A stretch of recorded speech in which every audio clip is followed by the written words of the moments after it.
C'est à partir d'un constat simple que Johan a trouvé un moyen d'aider les plus défavorisés. Cet ancien bénévole de la Croix-Rouge s'est rendu compte que certains SDF n'hésitaient pas à se priver pour pouvoir nourrir leurs fidèles compagnons. On a apporté une sandwich à des gens qui n'avaient peut-être rien eu d'autre de la journée. Leur premier réflexe, c'était de le diviser en deux et en donner à part égale entre le chien et lui. Je me suis dit, mais c'est dingue, ils ont faim et pourtant le chien passe avant eux. À Caen, 3 midis par semaine, les Restos du Cœur donnent rendez-vous aux sans-abri afin de leur apporter une aide alimentaire. Et grâce à Gamelle Pleine, leurs compagnons à quatre pattes ne restent pas sur leur faim. Cette association distribue gratuitement des croquettes aux chiens de la rue et fournissent laisse et colliers à des tarifs très bas. L'objectif de l'association Gamelle Pleine, c'est d'intégrer l'animal dans l'aide sociale. C'est-à-dire qu'on va apporter de l'aide aux animaux pour aider leur maître.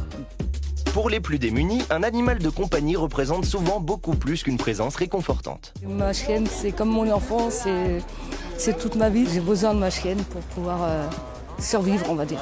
Certains disaient, moi j'ai le chien, donc le matin, il faut que je me lève, il faut que je le sorte, il faut que je le promène. C'est important de se sentir utile et de dire, j'ai une responsabilité, je suis maître, je sais m'occuper d'un animal. Il y a beaucoup de gens qui pensent que les gens de la rue ont des chiens pour faire de l'argent, parce que c'est mieux quand on fait la manche ou quoi. Mon chien, je peux lui parler, il comprend tout, mais il ne peut pas me répondre.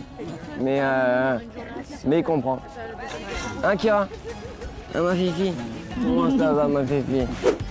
Depuis la première opération Gamelle Pleine en hiver 2008, l'association s'est développée et travaille maintenant en partenariat avec les différents acteurs sociaux et les centres d'accueil de la ville.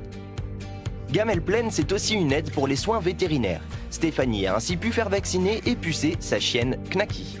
Bon, vous lui tenez la tête? Vous lui levez le museau? Voilà.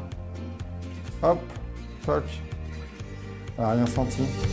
L'association existe aujourd'hui à Montpellier, Rennes, Quimper, Metz et Dunkerque. Je souhaite que tant qu'on ait besoin de nous, on soit présent, que chaque structure accueille l'animal aussi bien qu'il accueille le maître et comprenne que si le maître a un animal, il y a une vraie raison et c'est souvent l'amour, cette raison, et que c'est très important. Un projet qui devrait s'exporter très bientôt à l'étranger, à commencer par la Belgique.